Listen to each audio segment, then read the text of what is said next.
اگر ہم چلتے ہیں عرب سے مشرق کی طرف تو ایران ایک اعتبار سے یہ بازی لے گیا ہے پورے عالم اسلام پر. ان کے مذہبی عقائد، ان کی فقہ سے ہمیں جو اختلاف ہے وہ ہے اپنی جگہ پر ہے. آپ کو معلوم ہے میرے بارے میں کسی کو اشتباہ نہیں ہو سکتا اس اعتبار سے. میری جس درجے دشمنی رکھی گئی ہے، جس طرح میرے سر کا جو ہے مطالبہ ہوتا تھا، 2 ہی آدمی تھے پاکستان میں کہ جن کے سر مانگے گئے. ایک کراچی کے وہ شاہ بلیغ الدین صاحب اور ایک نے. تو اس حوالے سے وہ اپنی جگہ پر اختلاف ہے، لیکن اس حقیقت کا اعتراف کیے بغیر نہیں رہا جا سکتا پورے عالم اسلام میں یہ واحد مسلمان ملک ہے جس نے بہرحال اپنی شریعت، اپنے عقائد کے مطابق ایک مذہبی انقلاب برپا کیا ہے.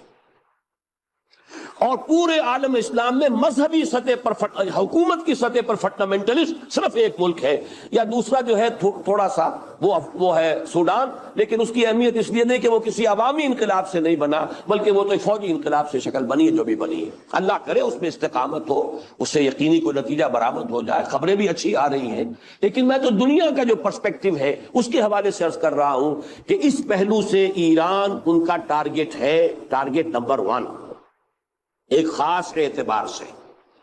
ٹارگٹ نمبر 1 ایک دوسرے اعتبار سے ہم ہیں، وہ میں بعد میں عرض کروں گا.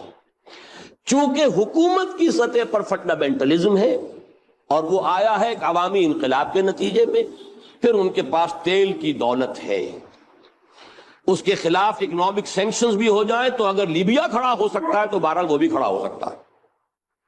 اور نقشہ وہ دنیا کو دکھا چکا ہے کہ لڑا دے ممولے کو شہباز، یہ نقشہ بھی اس نے دکھا دیا ہے. یہ ہے ایران کا معاملہ. نمبر 2 پاکستان. پاکستان 400 برس کی تجدیدی مساعی کا امین ہے، امانت دار ہے. پورے ہندوستان میں مجدد الفسانی رحمت اللہ علیہ، شاہ ولی اللہ دہلوی رحمت اللہ علیہ، سید احمد بریلوی رحمت اللہ علیہ، ان کا جہاد. پھر اس 20ویں صدی عیسوی میں یا 14ویں صدی ہجری میں علامہ اقبال جیسا مفکر، مولانا مودودی جیسا مصنف، مولانا الیاس جیسا مبلغ، شیخ الہند جیسا مجاہد حریت، پورے عالم اسلام میں ان کا پیرلل کوئی موجود نہیں. یہ 400 سال کی تاریخ ہے. اس کی امانت اور اس کے نتیجے میں یہاں کے مڈل کلاس میں فنڈامنٹلزم کا ایک نیوکلیس ہے، اگرچہ حکومت کی سطح پر کوئی پیش رفت نہیں ہو سکی آج تک، بلکہ اب تو پسپائی ہو رہی ہے، اب پیچھے ہٹ رہے ہیں. وہ ہمارے ان سیاسی جو بھی زعماء ہیں، جو جماعتیں ہیں، ان کی غلطی اور الیکشن ہی کو واحد میدان بنا کر اس کے اندر اپنا سارا وقت و توانائی اور قوتیں ضائع کر دینا، یہ ہے در حقیقت جس کا کہ یہ صدا مل رہی ہے کہ اس اعتبار سے تو پسپائی کی طرف ہے معاملہ، کسی پیش رفت کی طرف نہیں ہے. لیکن باہر والے تو دیکھتے ہیں نا کہ اندر کیا کچھ مواد موجود ہے. اگر مڈل کلاس میں وہ فنڈامنٹلزم کا بارود موجود ہے تو کسی بھی وقت اس کے اندر جو ہے وہ کوئی دھماکہ ہو سکتا ہے. دوسری بات جو ان کے لیے ایک اعتبار سے ٹارگٹ نمبر 1 ہمیں بنا رہی ہے وہ ہمارا ایٹمک نو ہاؤ ہے. پورے عالم اسلام میں اور کسی کے پاس نہیں. اسلامی بم اگر بنے گا تو یہی بنے گا. یہ ہے مختلف اسباب جس کے بنا پر ایران اور پاکستان کو آپ بریکٹ کر لیجئے، یہ اس نیو ورلڈ آرڈر یا آج کی میری گفتگو کے حوالے سے یہودی اور عیسائی گٹھ جوڑ کا جو ٹارگٹ نمبر 1 ہے، ایک اعتبار سے ایران ہے، ایک اعتبار سے پاکستان. ان میں سے نمبر 1 ایران ہے. اگر ہم چلتے ہیں عرب سے مشرق کی طرف تو ایران ایک اعتبار سے یہ بازی لے گیا ہے پورے عالم اسلام پر. ان کے مذہبی عقائد، ان کی فقہ سے ہمیں جو اختلاف ہے وہ ہے اپنی جگہ پر ہے. آپ کو معلوم ہے میرے بارے میں کسی کو اشتباہ نہیں ہو سکتا اس اعتبار سے. میری جس درجے دشمنی رکھی گئی ہے، جس طرح میرے سر کا جو ہے مطالبہ ہوتا تھا، 2 ہی آدمی تھے پاکستان میں کہ جن کے سر مانگے گئے. ایک کراچی کے وہ شاہ بلیغ الدین صاحب اور ایک نے. تو اس حوالے سے وہ اپنی جگہ پر اختلاف ہے، لیکن اس حقیقت کا اعتراف کیے بغیر نہیں رہا جا سکتا پورے عالم اسلام میں یہ واحد مسلمان ملک ہے جس نے بہرحال اپنی شریعت، اپنے عقائد کے مطابق ایک مذہبی انقلاب برپا کیا ہے.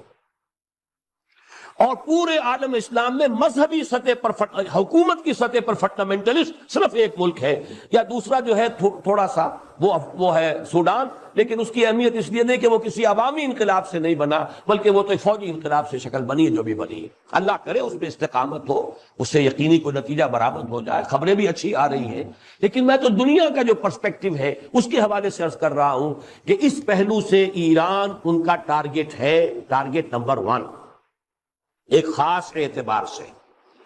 ٹارگٹ نمبر 1 ایک دوسرے اعتبار سے ہم ہے، وہ میں بعد میں عرض کروں گا۔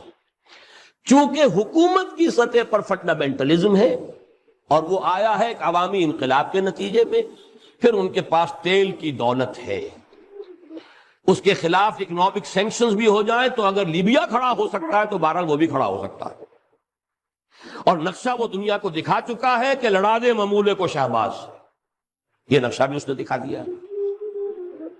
یہ ہے ایران کا معاملہ۔ نمبر 2 پاکستان۔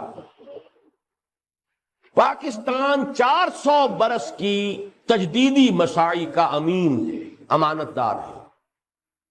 پورے ہندوستان میں مجدد الفسانی رحمت اللہ علیہ، شاہ ولی اللہ دہلوی رحمت اللہ علیہ، سید احمد بریلوی رحمت اللہ علیہ، ان کا جہاد، پھر اس 20ویں صدی عیسوی میں یا 14ویں صدی ہجری میں علامہ اقبال جیسا مفکر، مولانا مودودی جیسا مصنف، مولانا الیاس جیسا مبلغ، شیخ الہند جیسا مجاہد حریت، پورے عالم اسلام میں ان کا پیرلل کوئی موجود نہیں۔ یہ 400 سال کی تاریخ ہے، اس کی امانت اور اس کے نتیجے میں یہاں کے مڈل کلاس میں فنڈامنٹلزم کا ایک نیوکلیس ہے، اگرچہ حکومت کی سطح پر کوئی پیش رفت نہیں ہو سکی آج تک، بلکہ اب تو پسپائی ہو رہی ہے، اب پیچھے ہٹ رہے ہیں۔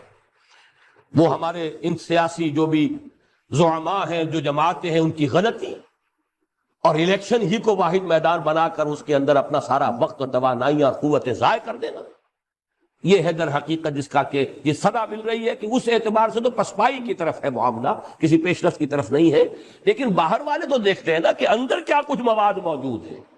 اگر مڈل کلاس میں وہ فنڈامنٹلزم کا بارود موجود ہے تو کسی بھی وقت اس کے اندر جو ہے وہ کوئی دھماکہ ہو سکتا ہے۔ دوسری بات جو ان کے لیے ایک اعتبار سے ٹارگٹ نمبر 1 ہمیں بنا رہی ہے، وہ ہمارا ایٹمک نو ہاؤ ہے۔ پورے عالم اسلام میں اور کسی کے پاس نہیں۔ اسلامی بم اگر بنے گا تو یہی بنے گا۔ یہ ہے مختلف اسباب جس کے بنا پر ایران اور پاکستان کو آپ بریکٹ کر لیجئے، یہ اس نیو ورلڈ آرڈر یا آج کی میری گفتگو کے حوالے سے یہودی اور عیسائی گٹھ جوڑ کا جو ٹارگٹ نمبر 1 ہے، ایک اعتبار سے ایران ہے، ایک اعتبار سے پاکستان۔